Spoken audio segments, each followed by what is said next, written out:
সরকারি মাধ্যমিক বিদ্যালয় শিক্ষকদের পদ নবম গ্রেডে উন্নীত করার দাবিতে সেমিনার করেছে বাস্তবায়ন পরিষদ।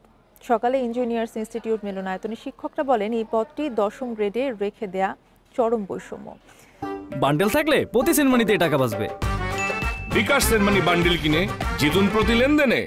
বিসিএস সাধারণ শিক্ষা ক্যাডারের নবম গ্রেড দেয়া হলে একাডেমিক পদের সুষ্ঠু বন্টন হবে বলে দাবি শিক্ষকদের।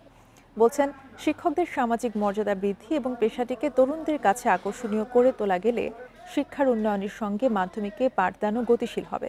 এতে করে মাধ্যমিক স্তরে বৈষম্যহীন পদোন্নতির সুযোগও সৃষ্টি হবে বলে মত শিক্ষকদের।